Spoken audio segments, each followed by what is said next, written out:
What up, everybody? Johnny Ward here with another episode of the Nerdyverse of Madness. This one is a memorial episode for the late and great manga creator Akira Toriyama. Going to keep this one short. I'm just going to kind of summarize his works and what he means to me. You're also going to hear from SS Goshen 4, who I interviewed in episode 4. Let's just get right into it.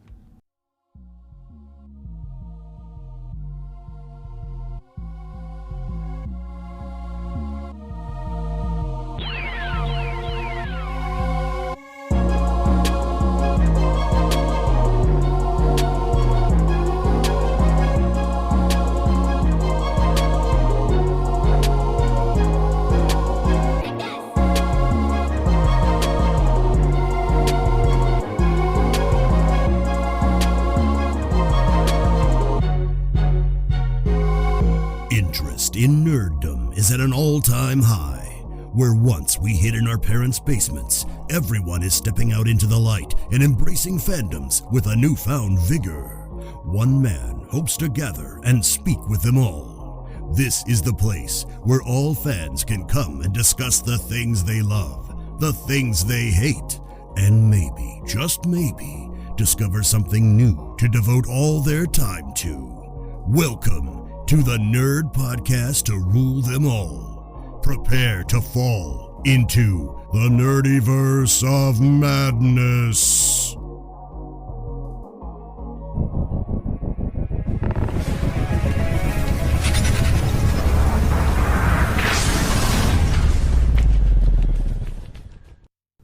Anybody who knows me, and if you've listened to this show before, I've probably mentioned to you that I'm a really big Dragon Ball fan. It is my top anime, my top manga, reread every year.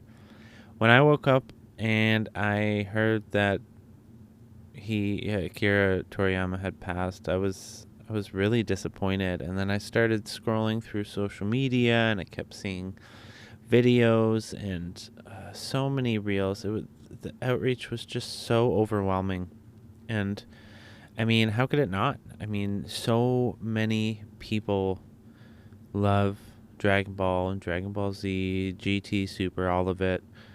And I mean, it really defined a generation. You can talk about Pokemon all you want, but Dragon Ball really is what created the success of anime in the West, as far as I'm concerned. And I'm sure there are some examples to maybe refute it, but I think it holds that top spot.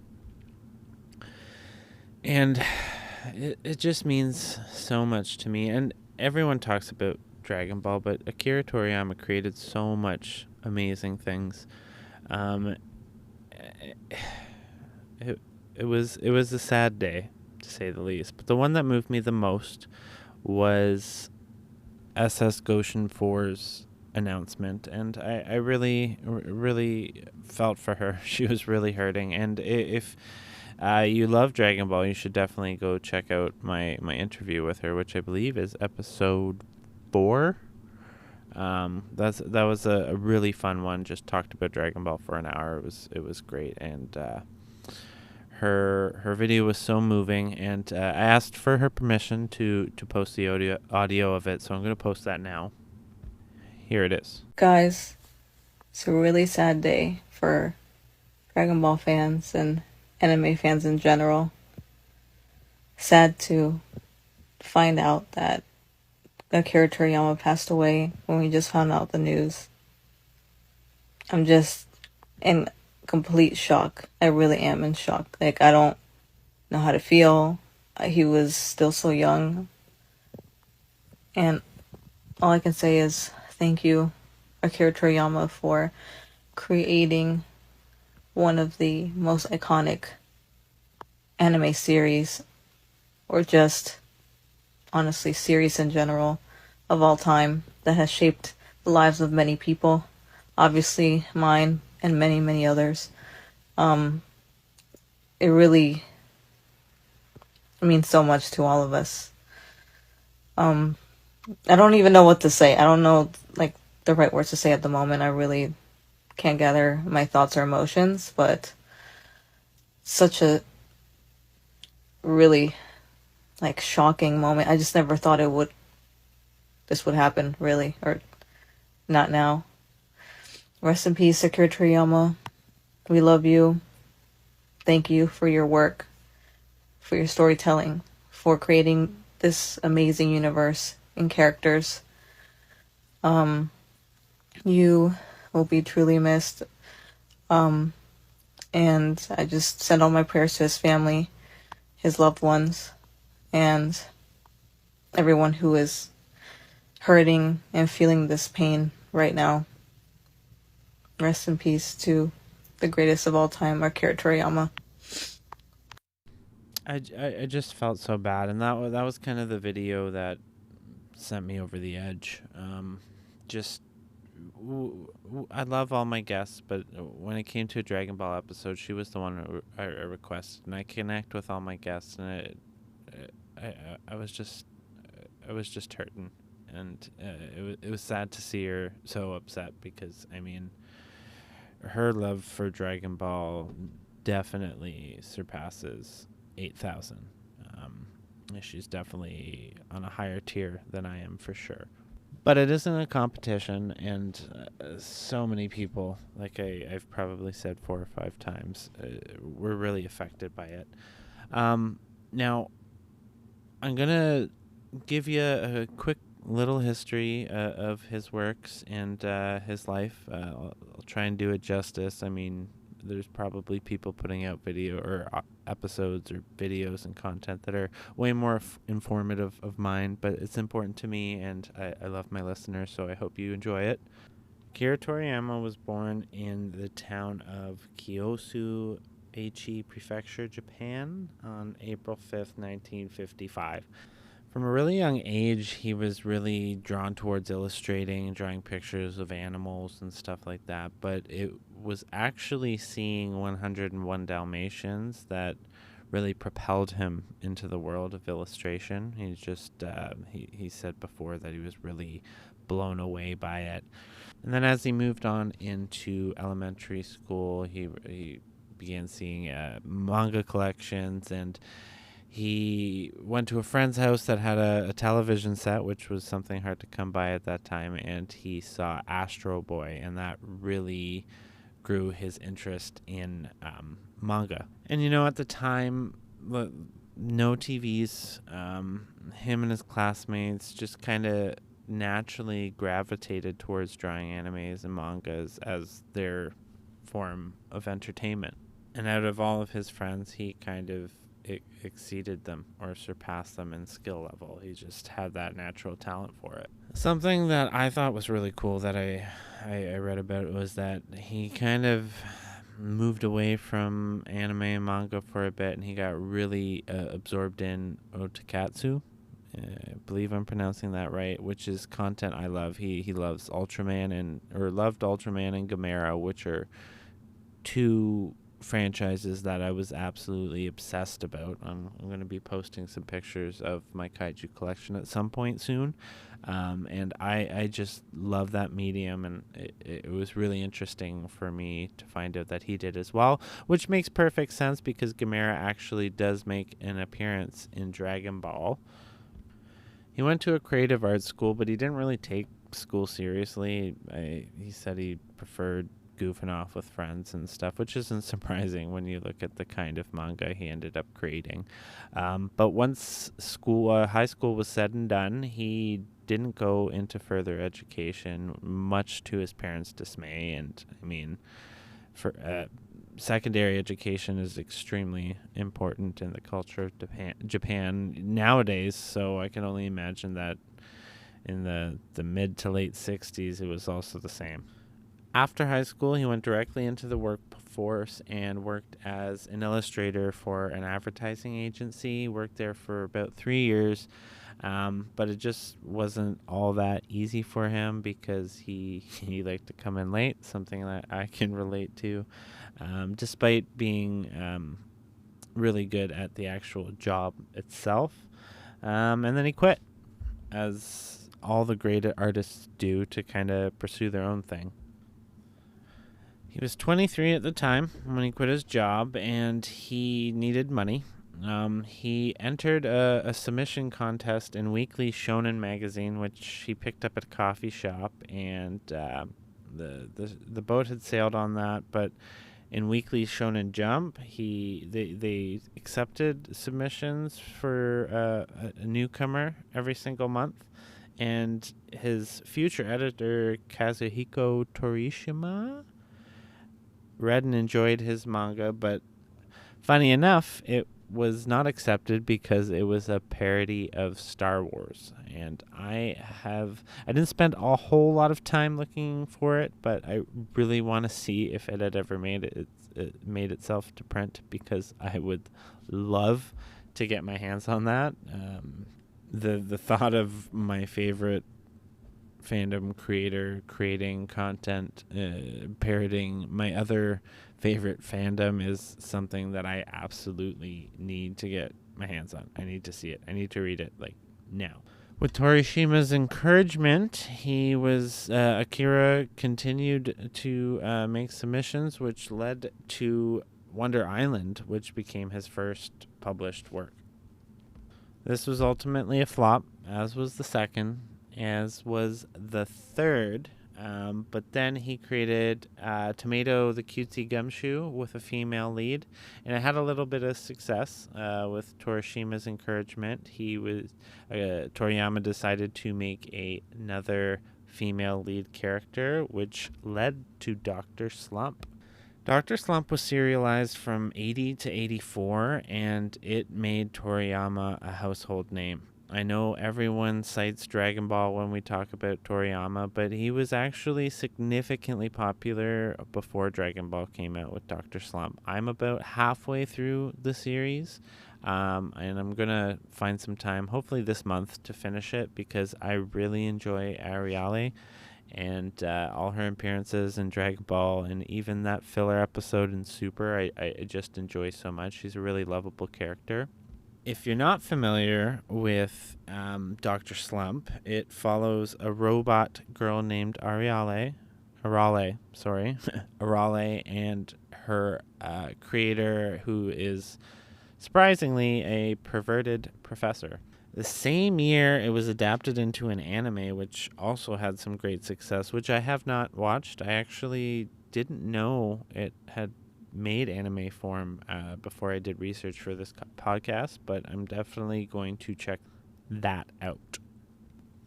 Now, that time slot that Dr. Slump aired on was a primetime time slot on Wednesdays, which Toriyama held consecutively through Dr. Slump, Dragon Ball, Z, and GT, and then finally the rebooted anime of Dr. Slump in 99.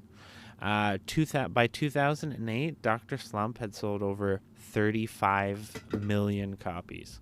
Despite its popularity, Akira Toriyama did not want to continue doing Dr. Slump after about 6 months after he created it. But the publisher would only allow him to quit it if he agreed to start another serial shortly after. He worked with Torishima on a few one-shots. He ended up writing Chobit, which was unsuccessful. A little frustrated by that, he created Chobit 2, and that was also unsuccessful, which leads us to 1983. Torishima suggested to Toriyama, because he loved kung fu films so much, that he should create a kung fu shonen. And that led to the 2-part Dragon Boy, which followed a boy adept in martial arts who escorts a princess on a journey back to her home country. Does that sound vaguely familiar? Anyways, Dragon Boy was well received, and that evolved to become Dragon Ball, which started in 1984. Dragon Ball, to this day, is one of the best-selling mangas of all time, and what started as a gag manga actually evolved into a super serious kung fu epic, more or less. Now, there's a lot of debate about whether Dragon Ball is better than Z. I gotta say, I really enjoy Ball more. And as much as I love Z, particularly the manga over the anime adaptation, there's just something so magical and whimsical about Ball, the adventures, and it's damn near flawless, in my opinion. Anyways, Dragon Ball was the main reason for Weekly Shonen Jump's record high of 6.53 million copies circulating.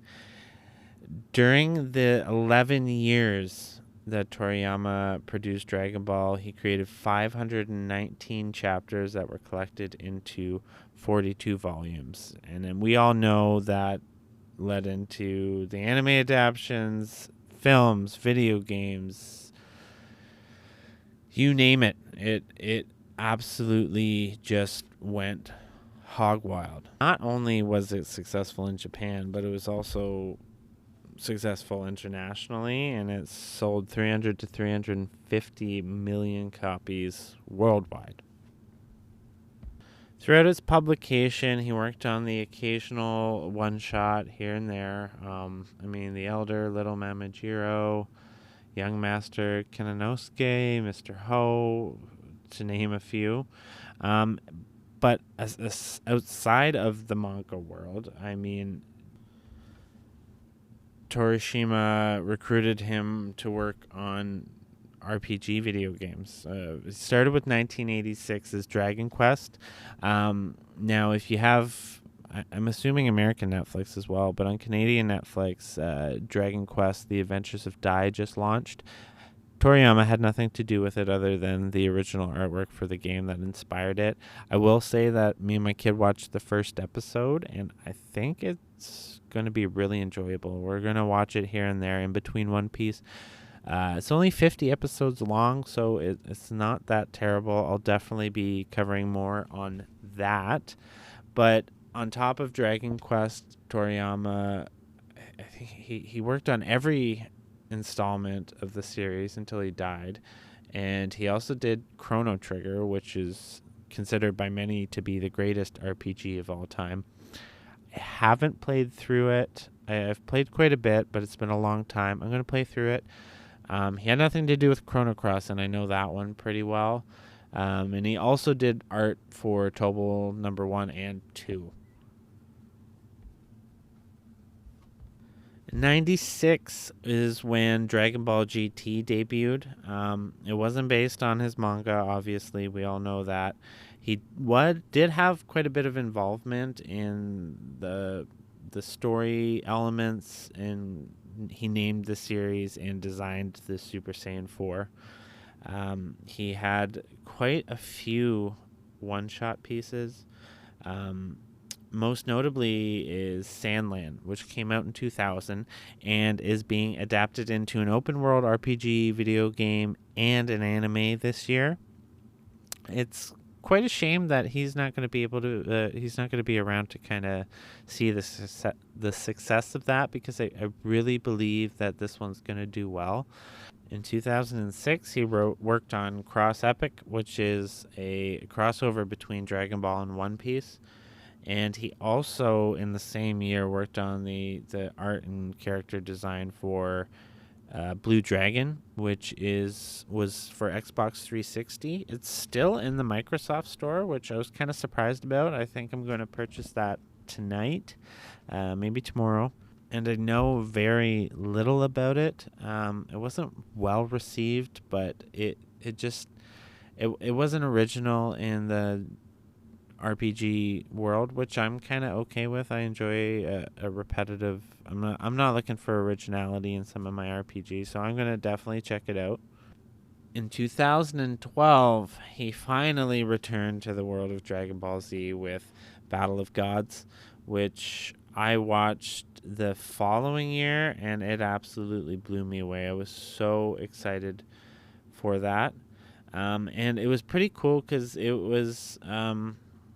They kind of aired in Japan as a grindhouse because it was a dual ticket with Battle of the Gods and One Piece's Z film. 2003, he wrote Jacko, the Galactic Patrolman. I met Jacko after the manga in Resurrection F, but that manga is just absolutely fantastic. It's funny, it's hilarious. It really gave me respect for Jocko, and I love the way that it ties into the bigger, wider Dragon Ball world. If you haven't checked it out, you really, really, I highly, highly suggest. And it's actually the final manga that Toriyama wrote and illustrated himself. 2015, Resurrection F comes out. He personally wrote the script for it. Toriyama then creates the basic storyline and character creation ideas for Dragon Ball Super. However, it was Toyotaru who continues to illustrate it. Then we get to 2018. We get Dragon Ball Super Broly. This was kind of my kickback into Dragon Ball. I kind of fell off for a while, though. I was keeping up with the movies. It was my father-in-law who watched Dragon Ball Super Broly with my son. And then my son wanted to watch it with me, and holy crap, it blew my mind. Absolutely phenomenal piece of content, from the fights to the animation style. The Broly versus Vegeta and Goku fight is my favorite anime fight of all time. Vegeta and Broly going at it. It was, I literally get chills thinking about it. It is just unreal. I watch it probably monthly on YouTube when I need a little endorphin hit. It just absolutely gets my juices flowing. Which was a strange thing to say. However, it is true. 2018, Dragon Ball Super superhero movie aired. Love that one too. It took me a while to get into the animation style. I kind of felt like I was watching video game cutscenes. However, the story is really, really good. And I mean, anytime you get to see Gohan just go off is top tier Dragon Ball content. As for the end of his works, Toriyama created a new story arc for the Sandland adaptation. I'm assuming both the anime and the video game. And he also created the story and character designs for Dragon Ball Daima, which should be coming out this year. I'm going to bring this to a close, but I am going to mention 2 awards that Toriyama won in his life. In 2019, he was decorated a Chevalier of the French Ordre des Arts et des Lettres. I'm shamed. I'm Canadian and I can't even really pronounce that French properly, but it translates to Order of the Arts and Letters. It was established by the French president in 1963, and its purpose is recognition of significant contributions to the arts, literature, or the propagation of these fields, which I think is amazing thing for a Japanese manga creator to have won. In 2023, he was announced to have won the Lifetime Achievement Award at the Tokyo Anime Award Festival. He was supposed to receive the award on stage at that festival just last week. Though he wasn't around in person to receive the award, we do have his comments on winning the award, and it was in the pamphlet from the award show. And I'm going to read it for you guys here because I thought this was funny and cute, and it's probably the last thing any of us are really going to hear him say. It goes as followed.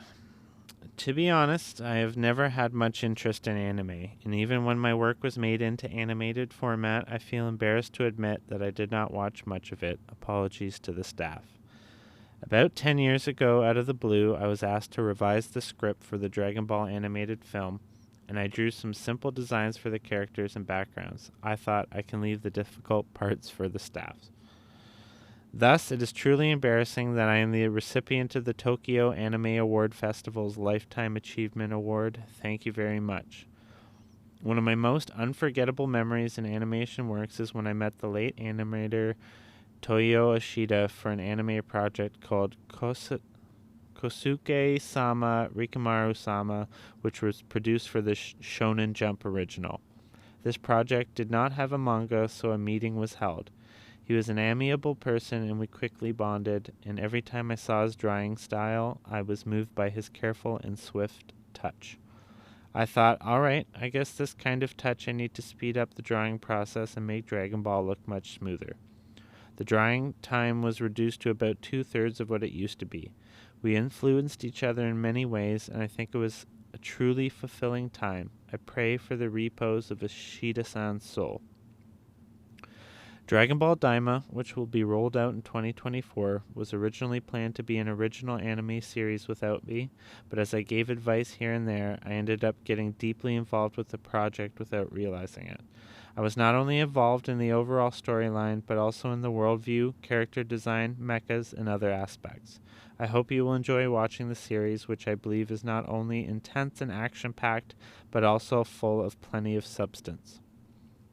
Finally, I would like to thank everyone who has supported me so far. I am not sure how much more I can do, as I am not very confident about my health, probably due to my lifestyle when I was younger, but I will try my best to create more interesting pieces of work, so please continue to support me. Now, we might not get any more work that he created after Daima, but I, for one, will be continuing to support him to the day I die, and I know my son will, and probably my son on the way, who should be here in a few weeks. Dragon Ball is a part of my life, and I used to think it was silly when people got really down and sad when celebrities died. I mean, artists are important, and it makes sense, but when I heard Akira Toriyama died, I realized that the creator of something that's so core to who I am as a person passed away, and I almost felt like I was kind of mourning losing a piece of myself, and it finally clicked that understanding into place. To any of you who might be going through it with the loss of Akira Toriyama, just know you're not alone. There's millions of us out there, no matter how big or small. It sucks. It's really sad, but I, for one, am going to find solace in the fact that I'll be able to escape into these worlds that he created anytime I want to and find that joy that it always brings me. I'm going to wrap this up now, and I hope you enjoyed it. You know all the things I close with, but I'm just going to leave it at that. Thanks so much. Till next time, peace. That is all for today, but what kind of discussions will the one and only Johnny Ward get himself into next time? Will he discover a new collection to spend all his money on, or something to read for the next year and get depressed when it's done? Find out next time on the Nerdyverse of Madness.